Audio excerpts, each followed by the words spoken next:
now? 7 minutes. Oh yeah, Corey, I was talking about when you weren't on the news how like I listened to the news for the first time.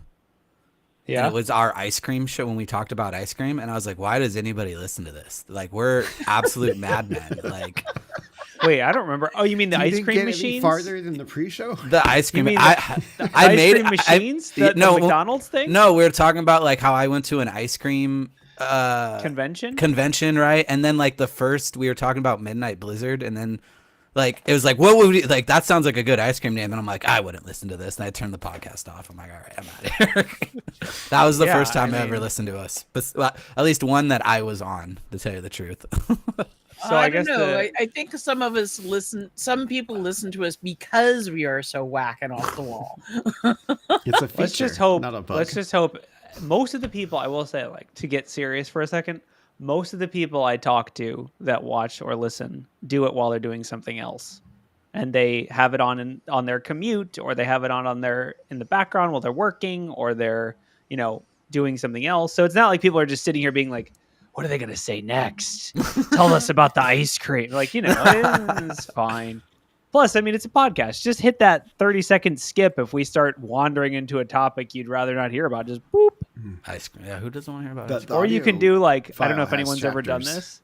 You can listen to books and podcasts at like 2x. I knew I hate that. My wife does it. I'm like, how do you like enjoy the book like this? Like, this is not. It depends on the real. reader. Some of the readers, some of the people, they speak so slowly that you bump it up to a minute and a half, or 1.5 speed, and now it's a reasonable amount of Totally. throughput. Also, But there are Overcast, which is the podcast app that I use, it has this thing called Smart Speed where it doesn't change the speed, but it cuts out gaps. Wow. So it cuts out pauses and like timing, and like so everything is quick. That's I don't know. I mean, That's impressive. That's But Bronwyn, everybody needs to talk like Walter Cronkite. I miss and Walter. that's how the cookie crumbles. I miss Walter. I remember, when reporters did actual real journalism and they reported the news. But I'm old. Too bad we don't report the news. I scared him away. Someone has feedback. Sean jumped on and I scared him away. Yeah, the I'm Rizza just, says he's fixing something 100% in my locked background. in. Rizza's locked in, and that's why he has the best jokes. He/she. I don't know their gender, but there's a motorcycle involved. I'm just guessing. I'm painting by numbers here.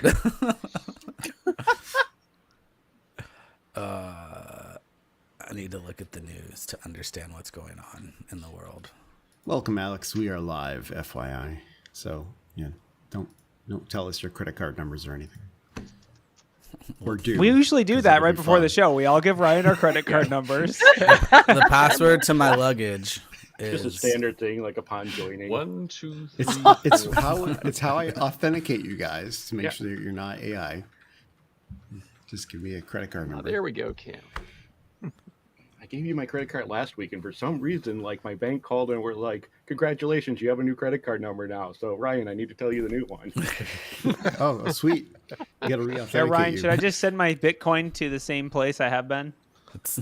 Mine told me about I $500 have a worth of new glasses. address. I was Let me send you the new QR code for that.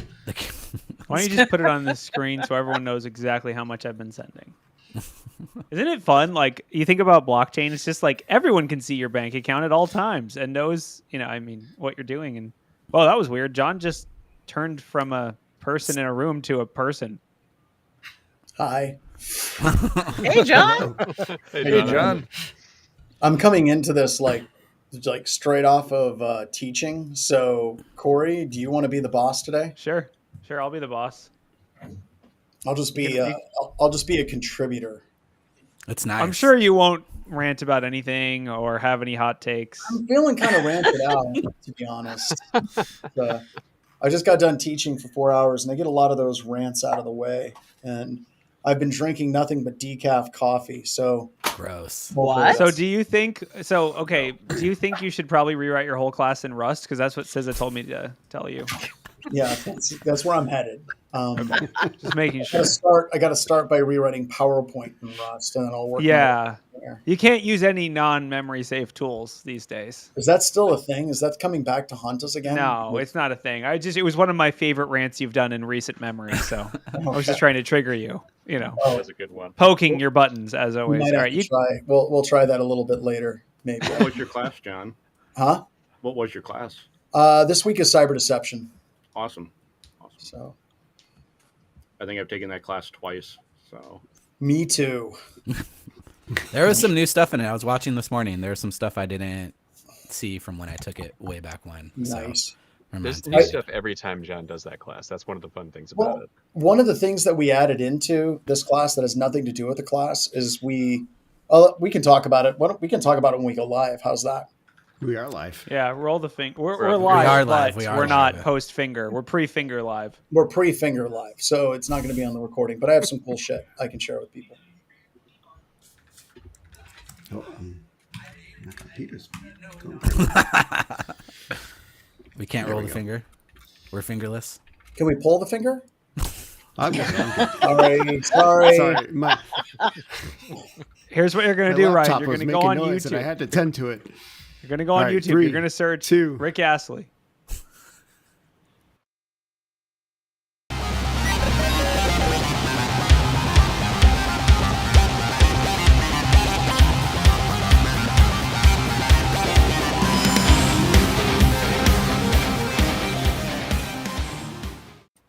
Hello and welcome to Black Hills Information Security's Talkin Bout News. It's July 15th, 2024.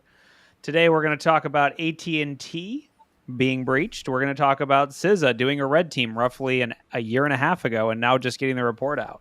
We're going to talk about the Heritage Foundation's hack. There's all kinds of hacks. We got hacks on hacks. And we're going to submit fraudulent identifying documents using AI as part of the show. So let's go. Very cool. All right. So I feel like we got to go AT&T first. Wait, I mean, John it's wanted right to talk. there. I thought we were going to talk about the class. There's something do cool. we want to talk about the free cool shit real quick? Oh, Yeah, we can do free. that. Cool. Yeah. I That's like good. those words. So I think Ryan's got it up. So this is a project that Ben and Joe, two of our interns this summer, just got working. You can get the link. We're going to post it out there, but it's basically a GitHub repository for a tool called Wi-Fi Forge. So if you want to learn wireless hacking and wireless hackery type things, one of the big problems about trying to learn it is it requires you to have gear. Like you have to have an access point. You can do enterprise stuff. You have to have the right wireless card. You have to set up all of these different things. And this allows you to completely emulate a full wireless setup and run all of your hacking tools directly from Kali on this wireless network. It's a project called Mininet that we had to update. Actually, we forked Mininet completely, which is wireless emulation suite. And then we had to update a bunch of the headers and everything.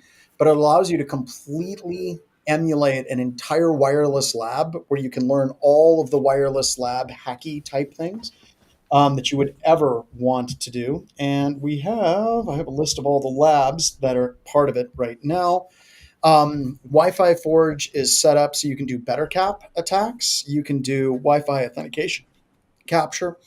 You can do packet capture to HCC APX conversion and hashcat cracking. AirSuite tools where you can get pre-shared key recovery, cracking WPA handshakes with AirCrack NG, AirGeddon, denial of service attacks, capture Active Directory credentials with Evil Twin, cracking net NTLM credentials with John the Ripper, and then Rogue AP with Wi-Fi Fisher, and then WPS exploitation and WEP key cracking as well. So this is all free. Like I said, Ben and Joe are the main people behind it. But this is just the kind of thing that we're trying to do at Antisyphon Security Training to release as many resources out there to the public as we possibly can. And full step-by-step instructions to get the Docker instance set up and get it running quickly in your environment. You don't have to have any specialized hardware. You just have to have a system that can run the Docker container. And you're off to the races learning about wireless attacks. So check it out. Pretty excited about that. There will be a full webcast doing a walkthrough, and we will eventually probably have this many labs. It probably is going to be pay what you can. class out there as well. So take a look at it, y'all. I wanted to start actually with some good news. It's been kind of a weird past few days, so I figured we'd start with that. Here's some free shit you guys can play with. Nice. Yay. I Freeze feel like good. Wi-Fi training was always a tough thing. Like for a company that does pen testing, it's like, okay, we need to train you up on Wi-Fi stuff. I guess you're gonna fly somewhere and just watch someone else do it. Like it's kind of a long, it's kind of a long process. How do we can send you a kit with all of the attack stuff in it, and yeah, it's a tough thing to learn to get the right gear to be able to learn it. But this should make it a lot easier for people. I remember having to buy the like you actually issuing out, okay, like here's the exact Wi-Fi adapter to buy it, and then I went and bought it. Serial number. Yeah, and then I bought it, and then they shipped it to me, and it was the wrong one, and I'm like, well, it looks like I'm just gonna watch the Wi-Fi stuff, so this is perfect. So that was one of those things I like about some of the classes, like at Black Hat and at the previous organization I used to teach at. They used to have stores where you could go and buy all of that gear. And there were people that weren't even taking the wireless classes, and they would go and buy as many of the different gear sets that they could possibly get, because that was the only place you could get some of them. Yeah, like I said, this makes it all a lot easier. You don't need to have a specific alpha adapter and set up your own infrastructure to do the hacking. It's all there. So be on the lookout. It'll be a webcast. And by the way, we have more cool stuff that we're working on that we're going to be releasing to the public as well. Cool. Now let's get all doom and gloom and talk about breaches for like half an hour. Okay, we could also start with the CISA thing. No, I mean, this is kind of uplifting. Let's start with CISA. Let's do that. So, okay, CISA's report review process takes roughly a year and a half. That's what we've learned. What report? Or what? The red team report? So basically, CISA posted, the title of the blog is a little bit of a mouthful. CISA red team's operations against a federal civilian executive branch organization highlights the necessity of defense in depth. Oh, that is acronyms. They're kind of tooting their own. They're kind of tooting their own horn and saying we do red teaming, calling it Silent Shield in all caps, which I still think anti-SOC is cooler than Silent Shield. But hey, I'm biased. So yeah, basically they're talking about a pen test they did in early 2023. It's kind of a cool little read if you're into pen testing, which if you aren't into pen testing, I'm very confused as to why you're here. But yeah, they have some lessons learned. They have a little bit of an executive summary. They actually didn't get in. That was kind of interesting. They kind of said that. They were like, we tried to get in from the outside. We didn't get in. But then we started from the inside and we kind of connected back to where we had established access. So overall, it's a pretty good read. I don't really know. Does anyone know what the civilian executive branch is? I have no idea what that is. Does anyone know what that is? It would be underneath the presidency, the executive branch. Right, but it's what is civilian executive Is this just like agencies is so vast though? That's the thing. Yeah, like think about it as like Department of Interior, Department of Transport. Oh, okay. Yeah. So it could be the EPA or something like that. Yeah. Yes. I have a list. Do you want it? No, God, no. Please don't. Is it just a random list of every 3-letter algorithm? There's some 4 letters in here. There's some 4s, maybe some 5s. ACUS. Okay, there's actually not that many. There's some long ones. There's ones that the DNFSB. You don't know who that is? That's the do you think this Defense pen test, Nuclear Facility Safety I guess Board. That's actually pretty everyone extreme. in chat goes look at the list and see who you think they were targeting with the pen test, because there's some pretty funny ones in here. Commission on Fine Art. I hope it was them. I hope their security is was just stellar. What is that? It's like, oh yeah, we have a. Is it like? It. What's the goal of the pen test? To steal the Mona Lisa? Like, I don't know. Anyway, it was definitely the Marine Mammal. We don't have the Mona Lisa. Isn't that yeah, in the but it loop? visits every once in a while, Bron. Yes, that's why it's in. That's Okay, that's okay, why. I get it. Yeah. Anyway. But this brings up a couple of different things that are kind of frustrating for me, and I'm going to try not to get too ranty. But why is CISA doing pen testing of any kind? Like, and we see this from time to time. There's organizations that we work with where CISA comes in, whether it's on the SOC or on the pen test side, where we hear it's like, well, CISA was here a month ago and they did our pen test. Why is a government agency doing pen testing? I don't know. I like it. You don't like it? No, I don't. I like it because it's just the baseline pen test. Yeah, but they still call it a pen test. And a lot of times, I've seen some CISA pen tests that are pretty solid. But I've also seen a bunch of them that are literally Nessus results. And No, Nessus. Whoa. No, you're talking about Shodan results there. Nessus would be way too in depth. yeah, I'm not even joking. CISA that is the standard CISA pen test. It is, we looked at Shodan and you are screwed, which is genuinely, like, I would argue, like, I tell pen testers this, like, if you're not doing that, you aren't doing a good job. Like, you need to, your first thing should be obvious stuff, right? Like, I think they're actually kind of, I don't know. I'm biased. I don't know why I'm coming out in support of CISA, but I am, because I think, like, doing a baseline pen test, it also, from my perspective, gives us a chance to say, oh, you had a CISA pen test? We're about to blow your mind, right? Like, we're about to 210, like, you know what I mean? Lowered expectation. Yeah. So you're there, and it's for free. The marketing. They're free. Then. I got it.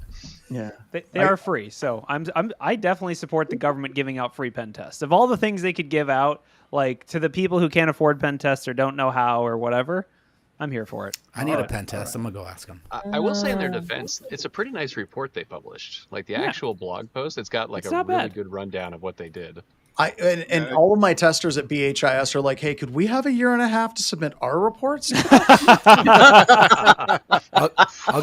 I'll give them anytime someone actually has attack TTPs in there and then links off to them. For some reason, that's just not common knowledge, but that's literally my favorite thing. Like, I one time got a text message from a red teamer and they had the attack, like the MITRE codes. And I was like, I love you so much. This is the best. Yeah. No, I mean, it's CISA. So I guess how I see it is, I actually kind of like having a government level standard for, like, what is a pen test? What is a pen test report? Like, I think it's, I don't want it to be like, we have to do it this way, but I think it's cool to see, like, to benchmark yourself. Arguably, like, the government should be the most transparent organization, right? So, like, we're not going to see pen test reports from, Trusted Sec or Black Hills or other industry leaders, but we'll probably see it from CISA.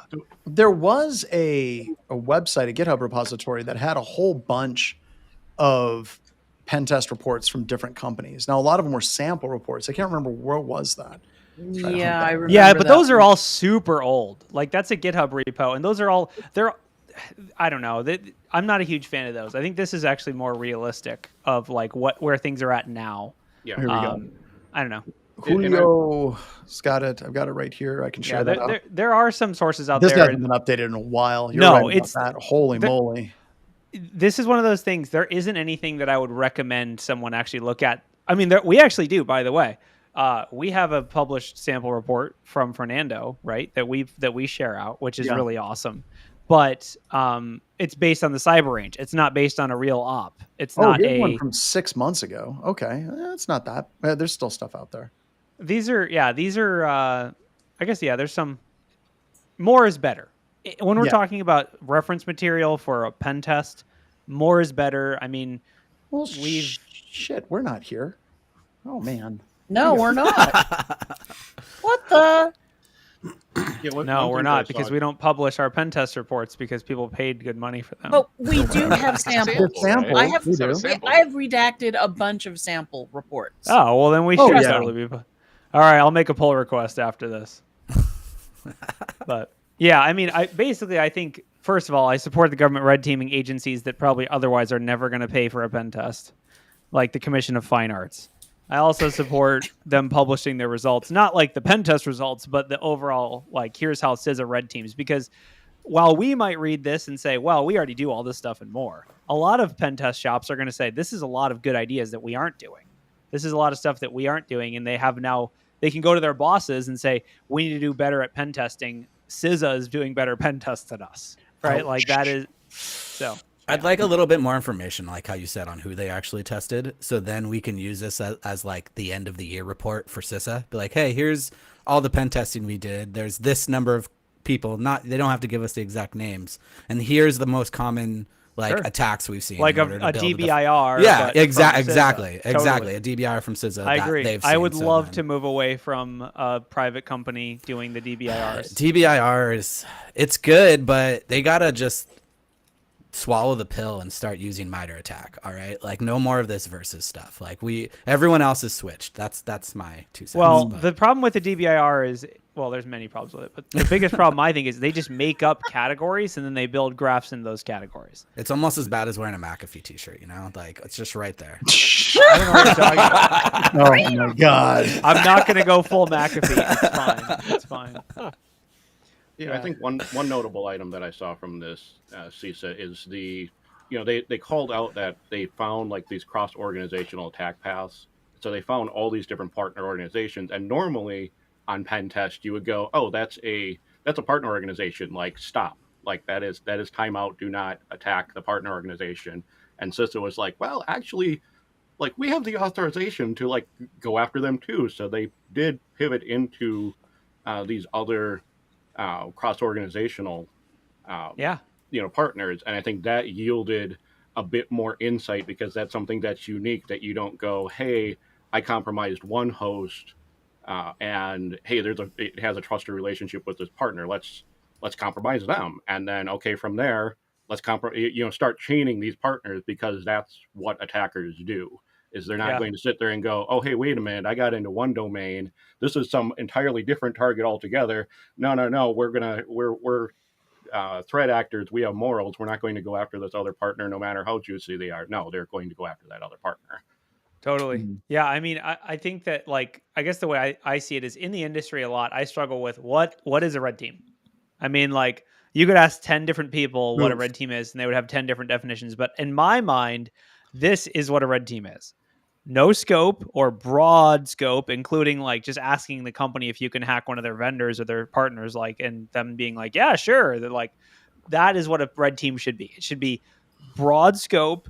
It should be opportunistic, and it should be long running, right? Like that is, I think it's not like a red team, which is, oh, well, we fished and then we just didn't assume compromise. Like, it's actually. So you're saying no more 2-week engagements for a red team? Yeah, that's kind of what we're trying to get away from, right? Yeah. Red team, we're supposed to emulate what the attackers are doing. And this goes back to Corey coming to me a year and a half ago.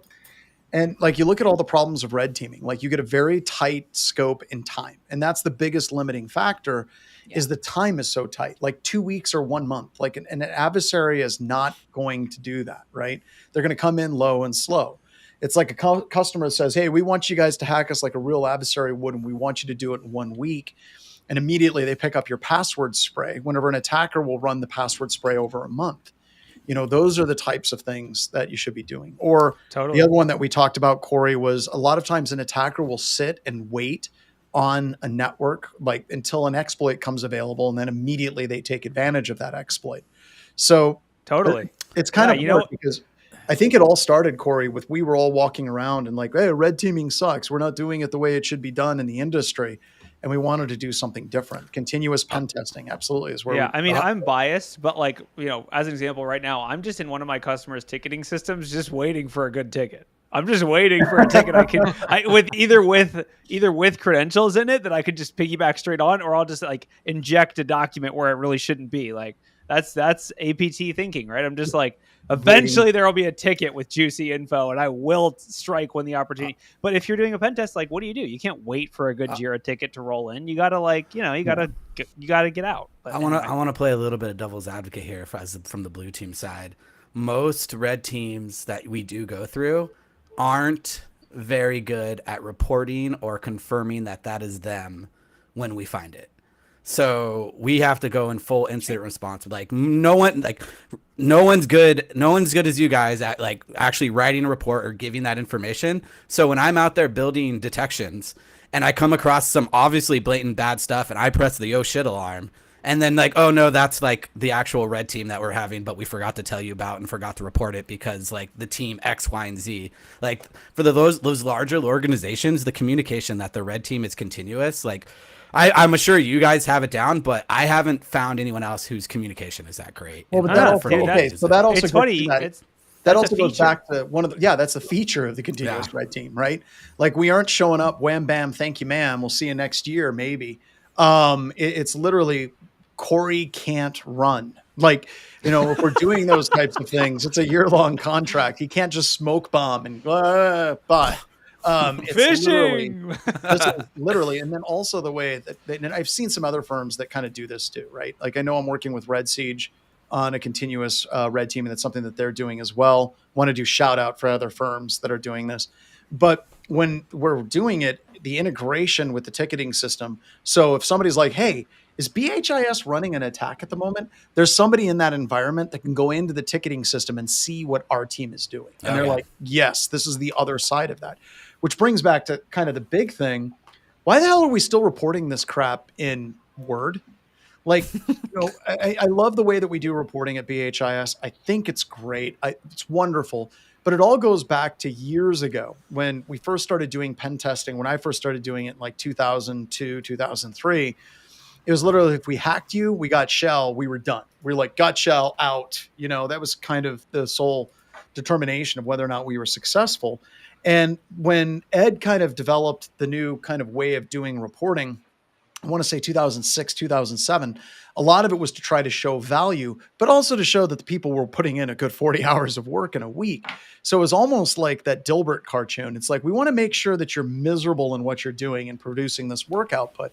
Hence the Word document pen test report was born.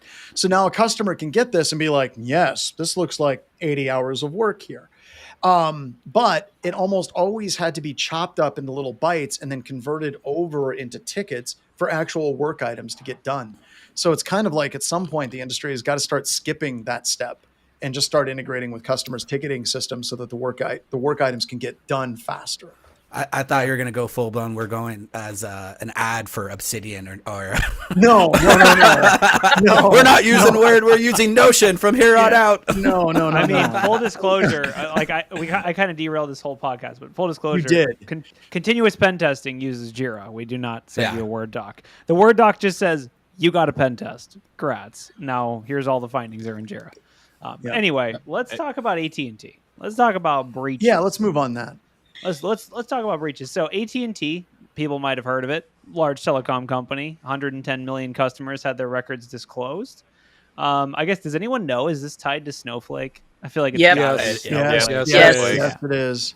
Gotta be. What I find disappointing about it is that this is AT&T, and if it's the same way that all these other Snowflakes were, they didn't have multi-factor on their data lake access. Mm-hmm. Yeah. What is AT&T doing? I mean, this is AT&T that spouts security, that spouts we are the best, and no security on their back-end data at all?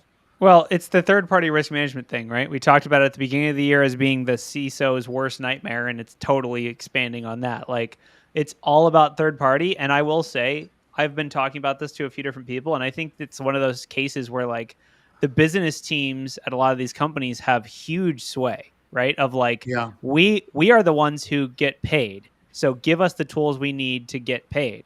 And I think Snowflake oftentimes was the solution to that problem of we need to have better, I don't know, whatever, pick your business thing, better turnover, better, marketing, better whatever. I think Snowflake was the solution to a business problem, and the security team might have been cut out of that discussion altogether. I'm just speculating here. I don't know specifically about AT&T, but I think when the business team goes asking, a lot of the time the answer is yes, and it doesn't go through security. It's just, oh, you guys need a data lake? Well, Snowflake's going to work. Okay, cool.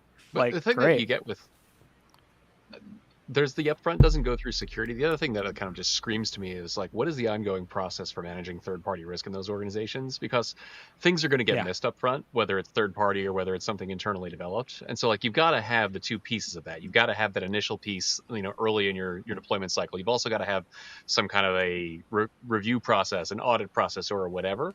If it gets missed up front, hopefully within a year, somebody's like, hey, we've got this provider we're using for our cloud storage. How the hell do we connect to them? And like, that should come up somewhere, and it's not for any of these. Or if it is, it's getting swept under the rug, which is even worse. I don't think it's getting swept under the rug. I just think that the IT infrastructures with all these SaaS services, PaaS services, NAS services, DAS services, whatever AS service you might be using. Are you talking about AS services? AS services. That's what they are now for me. That's what they mean to me. I don't think that a lot of people, like whenever we're working with organizations, they had no idea. Like security teams are like, we're using Snowflake. What the hell is Snowflake? And it's not that it's getting swept under the rug. It's just somebody at some part of the company needed a thing and they bought that thing. And Shadow IT. is shadow IT, and there's not a lot. God help me. There needs to be more correlation between the accounts payable departments at organizations and the security team, where accounts payable is like, here's all the shit we're paying for, and security is like, oh, Snowflake, what the hell is that? I mean, honestly, that's funny because from the owner's perspective of a company, that makes perfect sense. Like, I never would think of like, oh, just look at accounts payable. Like, who are we paying? Oh, dude, I got to do it all the time. I do it monthly. Erica sits down with me. It's my least favorite part of the month, where Erica is just like, John, we need to talk about this. I'm like, oh God, it's the time of the month again. And I sit down with her, and she just starts going through. She's like, do you know what this is? And I'm like, no, I don't. $70,000 worth of stickers. Do you know what this is? And it's like, I do know what that is. Why did we spend $75,000 on like, inflatable monkeys? I'm like, I don't know. Yeah. Go ask Jason. I'm sure he has a plan for that. But we do that, and it's important because we have literally found those types of services where some random person at Black Hills Information Security paid for a service with their own credit card. It's registered under their personal email or their BHIS email. Systems has no awareness of what it is. And literally there's a whole bunch of data in there that's like super sensitive. And we're a small company of like 150 people. I can only imagine how bad that is at AT&T. Yeah. Well, the other thing I would say from a security team's perspective, I'm so sick of talking about serial logs, but I'm going to do it again. Oh, here because oh my God. It's not that hard. It's not that hard. Like, okay, it's not that hard to just monitor the credentials that come over the wire. Like, you might not know you have Snowflake, but if an @AT&T.com email pops in a Stealer log, you got to go remediate it. Like, it's just not that hard. I was going to say one of my worst fears, right, is not like going dark web stuff, right? Seeing your credentials or from your company on the dark web, but it's nobody who works at your stuff. So it's that third party person. Yeah, so you got to nuke the credentials. Well, dude, I've seen it at different organizations, and sometimes they're like, just nuke the credentials right away. Like, okay, what did they have access to? And then they realize we have no clue. Like, we don't even know, like, we know the login portal, but we don't know how deep it goes. And now we have to like do a full investigation. Has someone already logged in? Where do they log in? We have to figure out that whole third party vendor, tell them to nuke everything they got. Well, that's the other thing, part, right? Yeah. If you're not, let's say you're not going to nuke all the credentials you get in Stealer logs, which you should. You should at least have immediately monitor. I'm dying. You'll be okay. You'll be okay. So what do you think about the $370,000 that they paid to have it supposedly deleted? What a deal. Supposedly. Yeah. Cheap. We deleted this copy. Yeah, we deleted this.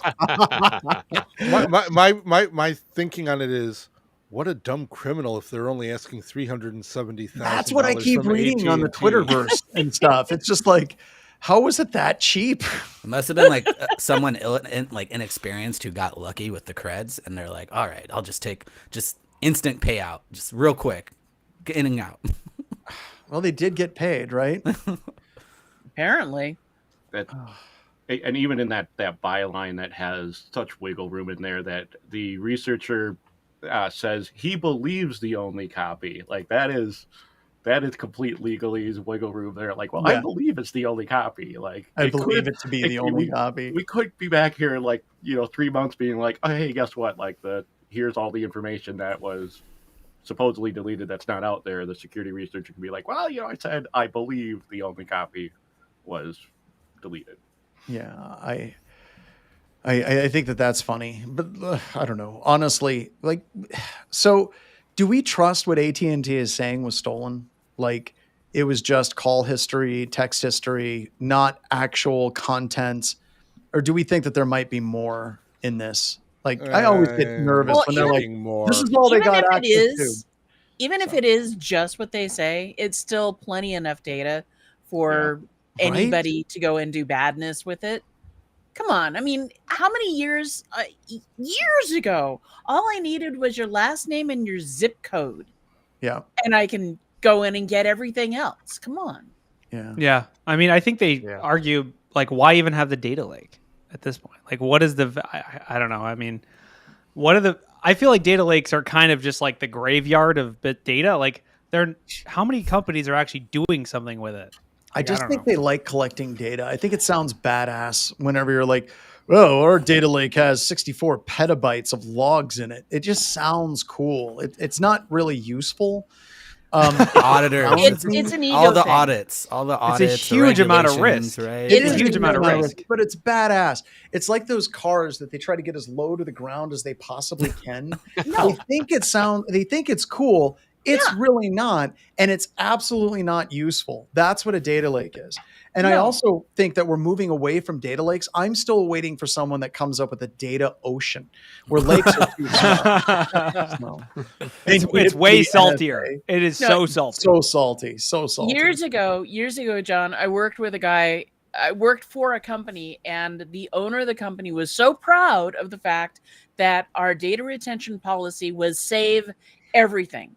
So we had millions of records in the main production database, and probably 3/4 of those records had not been touched or accessed in years. Yeah. Years and years. And lawyers are like, I'm sorry, what? You have what? Like, Somebody just posted out. I just went through real fast. It said Hoarders, the IT version of that show. Yeah. Where it's like, why are you and you can just see these people get excited about Microsoft Recall. They're like, oh, this is what I've been waiting for my whole life. Yeah. I mean, it's like, it's the whole data science thing. Like, okay, let's say you're handed this data set. Like, what are you going to do? Like, did you know that 14% of people call everyone after 9 p.m.? It's like, great. I don't care. Like, okay. Like, thank you. And thank that you for the improves graph. my life. How? Yeah. Yeah. I don't know. I mean, but now, one of the things that it can be used for. Here's a thought with that sort of data, though. This number got texted by this number and replied back to it. This number texted this number or got a call from this number and answered it. If that data is out there with how easy it is to spoof numbers, wouldn't that allow for easier vishing, smishing, whatever issue I would they're agree. doing out there? I think you're absolutely right, but also think about like every divorce or almost every divorce that's being processed right now, where all of a sudden you have the records of text numbers and like, oh my God. Yeah. Or you're a reporter and you're trying to figure out which political person's talking with another political person. I mean, there is a lot. The privacy implications here are really bad. Belouv, were you going to say something about that? I was going to say basically the same thing. Like, you could look up at those call records and you could find like the phone number that John Strand will answer that will take a call from when he's on the air. Like, there are some phone numbers that John will go, he'll drop from the call and go, I got to take this call right now. And then it turns out to be hey, we've been trying to reach you about your car's extended warranty. And that will make but you could look up that data set and be able to get through to somebody. Yeah, so Ryan just linked to a super relevant, I think, article, which is the whole concept of dark patterns. This is actually what we're talking about. We just don't know what we're talking about. It's like the concept of dark patterns. Ryan will link the article, but essentially it's like behavior mining and kind of like trying to, I think the example that gives in the thing is like how hard it is to cancel Amazon Prime. Like, I don't know if it's a meme or if it's true, but I've heard that at one point the code name for canceling Prime was Operation Labyrinth. Oh, wow. You got to say to get them to cancel? No, it was that's the their process. internal code name. Yeah, internal code name was Labyrinth because it was very difficult to cancel. Because they put you, the customer, in the labyrinth. Yes, you are going through the labyrinth. So basically, this is about pattern mining of like, and I think we see this transparently with things like subscription services, right? Like, most companies would rather take, $7.99 a month in 30 days versus $7.99 for a month now with no renewal, right? Like, everyone would rather give you a trial and give you a permanent subscription that you then forget about, because that's one of the behaviors, forgetting about subscriptions that we have.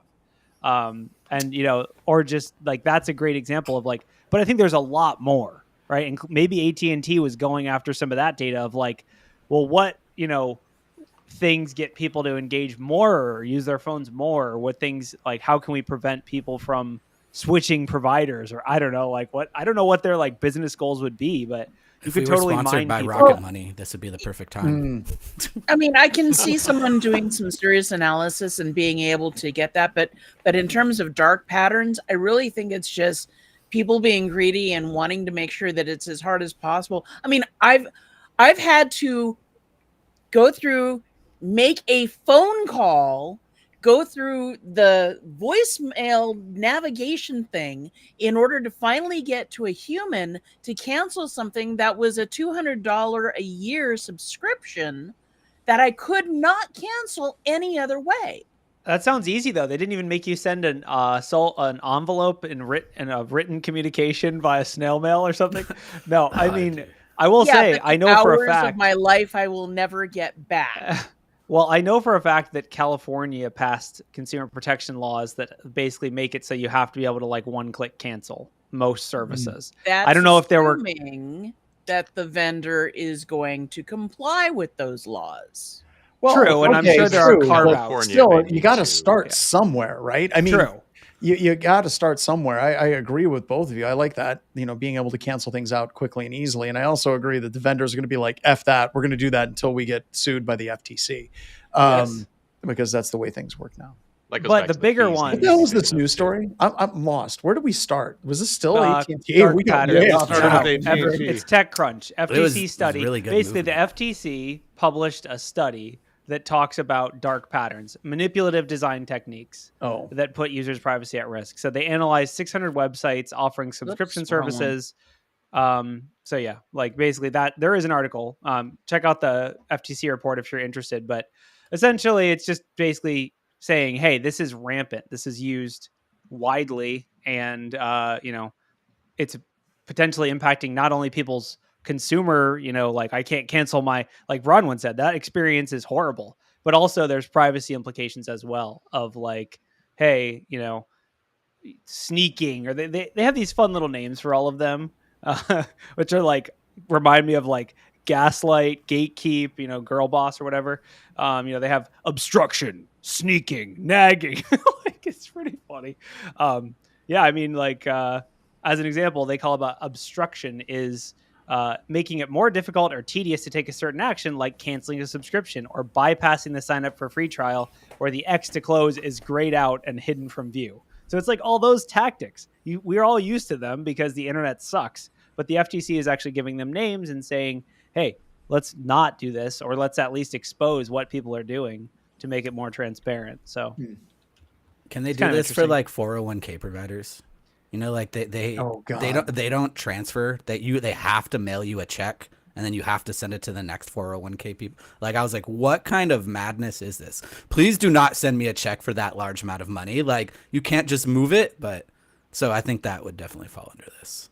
And I mean, yeah, it's not technical, right? But it's definitely like they have the ability. That's probably on the other side, though, where they do it that way because they either have to or they're not willing to take on the risk to just send it to your bank account, right? That's a good point. They probably would be like, sorry, whose bank account are we sending this to? Like, I don't know. Yeah. All right, who has another article? There's so many hacks. I would definitely keep talking about hacks. Do the furries one. Yeah, we need to keep on that. Oh, I love SiegeSec. I'm so sad that they disbanded. Hey, what about Club Penguin? Club Penguin is pretty good, too, though. So... Okay, so basically, which one are we talking about? Both? Well, do we have a story for Club Penguin? I thought we said the Siege. Yeah, there's a story. Yeah. Okay, let's talk about Club Penguin. That's where people are going. So, does anyone? It's the picture of the Club Penguin. It's further down. It's in big. John, do you know what Club Penguin is? I feel like John's at the age where like I feel like Club Penguin is like Mickey Mouse Club for like kids of really geeky parents. Oh no! Club Penguin is like Firefly. It was cut down in its prime. It was too soon. Basically, so who's like a Club Penguin fan? I am not. But from my understanding, Club Penguin was acquired. Or was it originally Disney or was it acquired? I don't remember. I never got down. I remember playing. Oh yeah, see, it was originally created by New Horizon Interactive, which Disney later purchased. Like virtual world. It's like World of Warcraft, but not. But it was a lot of people's childhoods. But you're it was people's it was people's World of Warcraft or people's RuneScape or whatever. Like it was an MMO from 2005 to 2018. I never was super into it, but the people who were into it, as you'd imagine, just like My Little Pony or whatever, were extremely into it. To the point where they decided to they posted them to 4chan and said, I no longer need these, smiley face, linking to a bunch of internal documents that they hacked from Disney's Confluence server. How they got into Disney's Confluence server, I don't know, but I'm going to go for Stealer logs because that's what everything is. Is this directly linked to the Disney Slack breach? Did you see that? Disney had their entire Disney Slack breach was huge. Disney had their entire Slack exploited.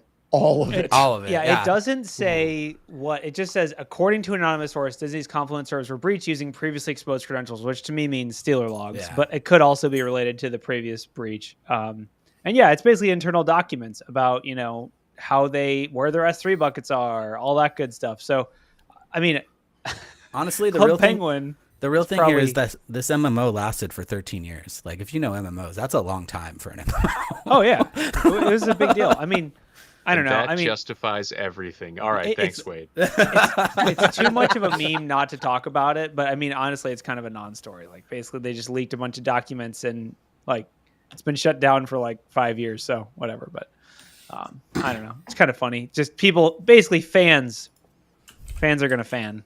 But yeah, let's talk about for fanatic. You realize? Yeah. Well, let's talk about furries. Dangerous topic, but it's been a while. It's been a while since we've talked about furries here. So the Heritage Foundation, kind of a big deal. I mean, they're kind of well known. I mean, I don't want to get too political, but the Heritage Foundation is a significant and notable right-wing think tank that does stuff. Essentially, hackers, specifically gay furry hackers, self-described. I didn't make that up. They released some data, and then they also there was an exchange back and forth between a couple of the high profile people on both sides. And I guess like they were also, SiegeSec was the same predator that was going after, they were going after the Idaho National Lab to convince them to make cat human hybrids. That was a while ago. Demanding didn't really up the credibility too well. No, credibility. Yeah, it's just top secret. They didn't tell you. I don't think credibility was the goal. No, this is totally. This is the definition of chaotic neutral. It is just, we have our specific thing that we care about. We're going to push that agenda forward in the public eye through hacking. It's hacktivism, right? They don't like the Heritage Foundation. They don't like the whole Project 2025 thing. Wait. So they're not on board? You're saying gay furry hackers are not on board with the Heritage Foundation? Who would have thought? Who would have thought that? Who would have thought? But so they hacked them and they disclosed a bunch of data. And then they, I guess, apparently, I thought it was all the data. Like, I think they got a lot of data from the Heritage Foundation. Well, but didn't the Heritage Foundation claim that it was old data, that it wasn't current, that it was something from... Time is relative. It's all old. You're not... Sure, they claimed a lot of things. The question is, do you believe it? Yeah. Correct. Yeah. I mean, both sides in this case, one of them is wearing a kangaroo costume and the other one is a right-wing think tank. So, I mean, you choose who you believe. I love these types of fights. I'm suddenly reminded of the meme of the guy with the two buttons, and it's like, right-wing think tank, gay furry hackers, and it's which one? Yeah, like pick this. You pick the side you support. But I mean, all I gotta say is I want a Romeo and Juliet. I'm gonna go to like ChatGPT and I want a Romeo and Juliet story of a gay furry hacker marrying somebody from the Heritage Foundation. Oh, that was great! Support this. And what would their family names be? I don't know, but we need this to happen. This needs to be an AI generated script today. There are no winners. Everyone's a winner in this article. I would say everyone's a winner in this case. You have anonymous. I will say the one kind of like thing, a little bit of subtext that I'm going to point out without trying to get political. So on the main guy of the Heritage Foundation was, I think it's like Mike Howell or something. If you go to which there was a very public and very nasty exchange between SiegeSec and him posted to Twitter. But the funny thing is, if you go to his page on the Heritage Foundation, the article, the last article he wrote for the Heritage Foundation was, how do we disarm the FBI? And now he's going to have to go to the FBI gonna and have say, to hey, go could to you the catch these FBI. gay furry hackers? That's going to be an awkward meeting. So, guys, we really I need your think help there's with some this. It's pro like, involved you're the there. guy that wants to defund us, right? So, Here's some Yeah. salt to go with your crow. coming to Yeah. Netflix soon. I don't know. I'm just throwing that kind of subtext Can out we there. at Like, least laugh at the absurdity of this? Like all of the It's- horrible shit yes. that's happened over the past 48 hours. Like, can we all like come together and be like, this is funny? It is. Absolutely. But on both political sides, like all the way around. correct. So- Yes. I mean, hacktivism Why do I- has. Yeah. Why does this story just put a vision of like a Benny Hill skit with yakety sax running, and you see the furries running one way and the Heritage Foundation running the other? All I Yeah. gotta say is furries are clearly up there with like APTs for being insanely good hackers because you they've taken down some big targets. Do you think they hack in full gear? I hope they do. 100%. They have how like I big envision it. keyboards They got too. to. They got That's to. how If I they envision don't, I would be so disappointed. I want Like, them to have furry suits for their computers as well. Like Yeah, I've been trying to think about commercials for Black Hills Information Security, and this might be one that we've got a workshop where it's like we just have a furry hacker hacking away with a hoodie, and he's like a fox something. And Don't we already have that with Bear versus what does the Bear? fox say? I own your data. Oh, something I don't know. I'm just workshopping, folks. Work with me here. The ironic part is though that like I would never pitch this to our customers because our customers would never get targeted by hacktivists. Oh, I think But- some of them would. I don't know. I on. guess it's easy to end up on the other side of the 8 ball, right? It's easy It to is. be like someone gets upset about something. one and then wrong it statement, spirals. and next thing you know, furry hackers are coming after you. All right, like one But- dude. White Cyber Duck, I think, has the best comment right now.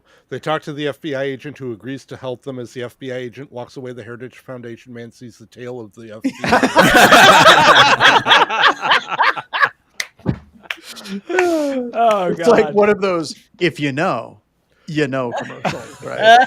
And then there's just this sinking feeling of like, uh-oh. Oh, I think we're in trouble on this one. I don't So think we're going to get top-notch federal government assistance in this breach. Yeah, Okay, do we fursuits do wanna- give you +5 hacking, but okay, go ahead, Brown. One Do second. we want to go to the next hard to believe thing where we've got Japan finally giving up floppy disks and Was Germany? it Japan? It was Germany, I think. Yeah. And Germany Oh, trying German to Navy, replace yeah. floppy disks as well. Well, I know for a fact that like I know that also all the bunkers in John Strand's neck of the woods are all running on floppies. Well, you got to Like, run all- on something. Yeah, Minutemen are all run on floppy disks. I mean, what's wrong with the floppy disk? So kinda- this shows you Well, just how it's far not- behind these tech. Like, I remember like whenever I first went into a like cleared space, and they're like, "Yeah, those are a bunch of Spark 8 systems," and I was like, "Good God!" And they're like, "Oh no, we have way older shit than that." And I'm like, "What?" And that isn't just DoD, like banks and like the amount of like legacy crazy technology that's out there is pretty frightening. But I will tell you, if you have a bunch of your systems are running on floppy disks, I can guarantee you that the gay furry hackers will be horribly confused about how Yes, to that's what I'm successfully saying. pull this breach off. It's a genuine problem they have when they replace this kind of old stuff is like you have to replace it with modern tech, and modern tech is a lot easier to hack. Like, or not easier to hack, More but at least connected. Yeah. it's well known. Yeah. Like this, talking about something like this, right? Like now they have to build an emulator that emulates a floppy disk. Now there could be vulnerabilities in the emulator, whereas like a piece of spinning magnet doesn't really have any vulnerabilities. So Mhm. I don't know. It's kind of interesting to think about all the different, floppy. What's more sensitive, a CD or DVD or a USB drive versus a floppy disk? Like I'm thinking physical media wise. Oh, the floppy disk, it would take people a week or two to get a drive that could read it. yeah, I right. mean, Like so, security through obscurity at least. in this, yeah. Yeah. They probably Yeah. have rotary phones too. What was That- it? that A no couple one of will- years ago. A couple of years Hey. ago, I was at a con, and one of the vendors was giving out 3.5-inch floppy disks as something for people to go and hack. Was that real Layer one? life save buttons? That would be awesome. That would be awesome. Because There was that anytime we little get near read-write those, they tab just in need the corner. Commander Keen. So Oh man. Yeah, I mean, I don't know. I guess while we're talking government stuff, should we talk about NSA data leak? The Maybe? Disney one is good. Oh, the Disney yeah. one is good. Did you look that up at all? It's not Disney just like Slack? no, yeah, You, it's not. you're prioritizing that over NSA. We talk about massive- NSA every other week. Like it says massive though. It is funny that it says all right, massive. all right, do the Well, NSA. but- Do the NSA. Okay. Well, it says massive, but it says 1.4 gigs. Like I'm like massive in the floppy disk. Era, that's Yeah, that's a lot of floppies. That's like a that lot. massive of floppies. as in what? Like is it really heavy Please documents? insert Like disk 200 and press enter to continue. yes. Yeah, I mean, I guess the reason I bring it up is because I'm curious. Is this another InfraGard? Is this actual NSA data? Is this a third party? I mean, does anyone know anything else about this? Because it seems kind of like a bold claim, but then it turns out it's just a CSV with like nothing in it. So Yeah. I don't know. That's what it seems like. Looks like a database. It also So- looks like it's a third party breach. Full from what the names, article said. Acuity. emails, Yeah. office Yeah, but- numbers. It's personal like a lot code. of things that come out with the NSA stuff. It's like It this says could be NSA on it. interesting. Yeah, This- yeah. Yeah, it just says NSA on it, and it's like, okay. It's the first thing that all the gay furries control F when they get in. Yeah, the NSA. Secret, top secret. Let's Google what Acuity Inc. does. Let's see. They probably technology consulting. So I mean that's rough. oof. Not anymore. Yeah. I do They probably set up a snowflake cluster for the NSA. It does seem like a lot of operation names are being redacted in this too, because if you look at the data set, one of the things they have unredacted is this like N tick mark DOJ/opdat, and then the next thing that's redacted is an N tick mark and then redacted stuff. So Yeah. there are probably a lot of a text operational name or something. names that are in here. So when they say classified data and it's a CSV, they may have information on there for Yeah, That's it true. could definitely The be other like thing in that file targeting that- for social engineering. Like, you just call up. Although I feel like calling up an NSA agent being like, "Hi, this is the NSA IT help desk. We need to reset your password." Like, I can is that tell by gonna all those domains. Those are all executive branches under the civil executive branch. That's true. Circulating, tying it together. so it's getting scary. It's getting Yeah, scary. the other fun bit of the data there, if you take a look, you notice that those are all copy record from dev. What is that? 08/30/16 .sql. Yeah. That just tells me there's some very interesting practices going on there. If that's the name of the script file. Yeah, this actually is a build file, isn't it? Like it's got insert into statements. It looks like It's a like it a might log. be a rec or a transaction Yeah. log actually. Yeah, it could be a transaction log, but SQL insert. Yeah. the But it looks rollback. like it's a series of one-line inserts that are coming off of this SQL file that they're referencing there, which it looks like it's a dated instance. So this looks like the sort of Why thing is it- I've seen this on in professionally before, where you've got the thing that was hacked together to deal with the incident on XYZ date, and like that then somehow becomes your main production thing. Which this looks kind This- of like that, which is This not this well. reminds me just how much I hate like SQL build statements that do like we're going to insert into table name, column, values, and you got to get them lined up just right. Oh, I hate that so much. So All right. yeah. Wade, transaction log. Take us into Disney. Okay. Take Oh, us. are we going straight? Let's into get sued by a Disneyland. mouse. Let's get sued by a mouse. Okay, so a group called Null Budge published on Friday that they got 1.1 terabytes of Disney Slack, internal archive of Disney Slack. On right? floppy disks? Oh On my floppy god. disk? That's They actually had to buy every floppy in the United States The just full to make US this- supply pull this and off. Canada, yeah. in Canada. So 10,000 messages, right? The normal stuff. It has images, login credentials, links to internal websites. Oh, and it has to API be more than creds. 10,000. I'm sure it terabytes? is. Right. There's a couple of things if you scroll all the way to the bottom, the second paragraph, which I find pretty funny that you don't see a lot of people doing, is Null Bulge also posted what appears to be a detailed information about the individual who is seemingly providing Oh the yes, insider they leaked access the and identity data of leak. the person. Yeah, they But leaked the but identity of the insider. They also leaked medical records, personal identification, and 1Pass passwords manager. yeah. They Right? completely doxed the person. It was Completely like- did yeah. everything. Yeah. So they had an internal source, then the internal Yeah. source stopped listening to them. Oh my God. And then they just completely doxed them. So what did they have on that internal source, right? What did they get paid off? Did they get blackmailed or whatever? Is my first yeah, thought they on literally that. just did this in retaliation for cutting And them off. The second thing I'm thinking about is why, like, I forget who it was. I think it was either Uber or it was someone that Lapsus hacked. That they got into Slack and then they just searched Slack for password and then boom, Yeah. passwords, right? This is one reason why any type of dev tickets or stuff like that, super regular, that if something incident or some type of dev ticket happens, a Slack channel gets automatically made and then the right people get added, right? And then it's open for anyone to join and search. So this is why you make those channels completely private to only the people who are in that channel. Or in that lockdown, like no one should be Or able just to don't access. exchange credentials. Don't exchange. Yeah, but that's not gonna not happen, right? You gotta just predict like the lowest. Just, you're saying just lowest assume, quality. Yeah, assume just bad assume, practice. right? I don't want to hear that. Right. What I'm kind of interested in, to tell you the truth, is I'm sure there's some like juicy executive talk or like movie talk and stuff like that. Because if you remember when Sony got hacked, right? Like they released the emails of all the executives just talking crap about certain movie stars and stuff like that. That was And- pretty yeah. epic. That was right. pretty So cool. I'm sure there's some of that in here, like or at least maybe the executives learned and have moved to Signal.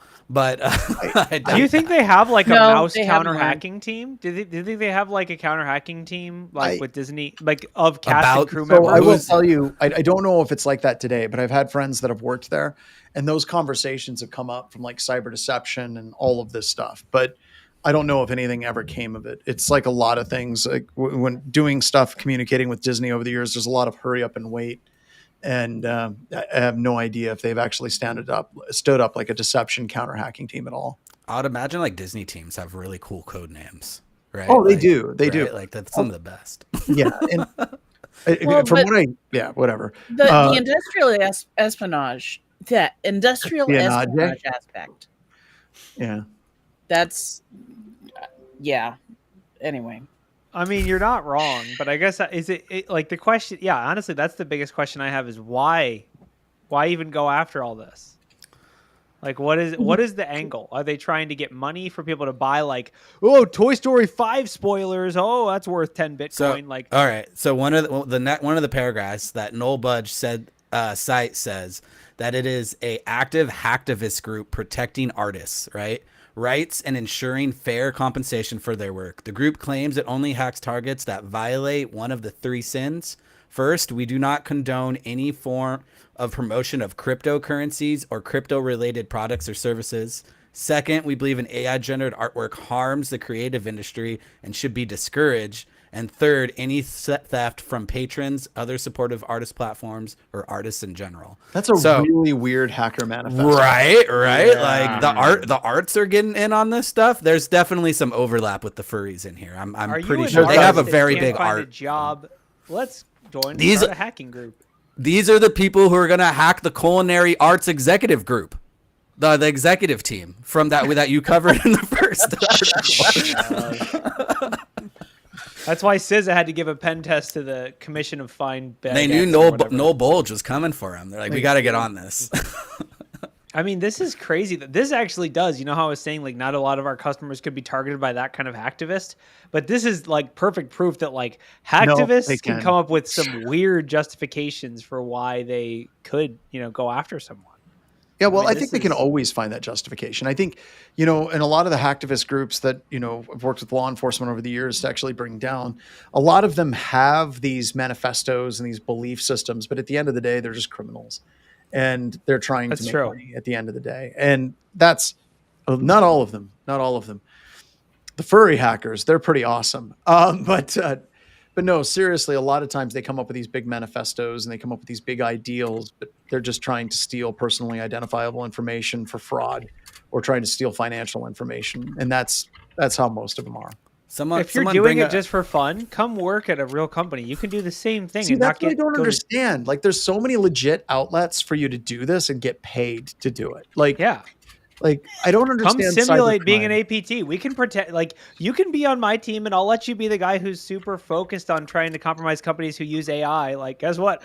That's every company. So you're Yeah. good. Yeah. but not now. I mean, after you do something like that, you're kind of precluded from working at BHIS. Oh yeah, you have to be. You're a you young have to, kid. You and can't you're be thinking how to- convicted. Okay, you Hey, got to be. hey, Notice how John pre-conviction. doesn't want to like anger the furries. Hell no, I don't want to anger the furries. Why would I want to do that? White Well, Sucker? okay. What how I'm worried stupid about that is okay. So if all the furries in SiegeSec end up getting caught, does that just mean the internet goes down in the U.S.? I was gonna say, look at SiegeSec's TTPs and overlap them with No Bulge's TTPs. It might be surprising. Right, It might be some surprising. CTI. Or going on. better yet, Wade, we Artistic can go to furries. all those pen test reports from those legit pen test companies, and we can find out which firm at that GitHub repository is actually the gay furry or the null bug. Can you imagine being contacted by someone that says, "We ran an AI analysis on your report, and you write reports similar to SiegeSec"? Well, hey, I'm going to tell you. So years ago, when the HB Gary hack happened, and it was all released like the step by step by step, I remember Ed Scotus called me up, and he's looking at the port numbers and the commands that they used, and he's like, "These people clearly went through SANS 504 and 560. Yeah. Like they're using port 2222. They're doing like it's literally step by step, like straight from the labs." And we're like, "Oh, geez, okay." Yeah, that was a fun day. Yeah. No, I mean, now that we have, doing some dark web stuff, like I search for BHIS all the time, and there's people all the time in chat rooms being like, it's like, some APT, fake APT chat room, and they're like, "Oh, check out this training for how to do this." Or like one person was even like, "I think this ransomware group took BHIS's training for this." And I was like, "Oh no, is that good?" Like, it's pay what you can. I mean, Yeah. You've made it when your training gets leaked onto the dark web and people are looking for it, right? And that is fun. That is fun. I had that happen to one of my classes, and somebody called me out on it. They were like, "Yeah, I totally got your training. It's all out here, all the videos." I'm like, "Dude, it's pay what you can." Like, what kind of special asshole are you to like think that, I got John. It's all free, man. Like you went through way too many steps to actually make that happen. But it did feel legit, Wade. It did. Right, It's right. like, I've arrived. So I recently found an article that clearly plagiarized one of my talks, and I was like, I'm not like this. Not is even just mad, cool, right? Not Like I'm even like mad. finally. Not even mad. Finally. Yep. Exactly. I still feel bad. Like, well, one last thing before we like bring the crooked finger in. There was a guy in the SANS reading room that did a full write up of the Dan Kaminsky DNS attack, and he did a full write up, and his entire gold paper was how to exactly do the Dan Kaminsky DNS cache poisoning attack, step by step by step. And he was like 2 years before Dan Kaminsky ever released it. And I felt bad for that guy because like Dan Kaminsky got like crazy mad props, Black Hat talks. It was in national news. Like this guy can take over the internet. And some poor guy for his like GSEC gold paper came up with it. It was like, I'll just sit over here in my dying hole. No one recognizes me as a security researcher, but that was pretty cool. All right. So with that, let's bring out the crooked finger, everybody. bye. you Have a so good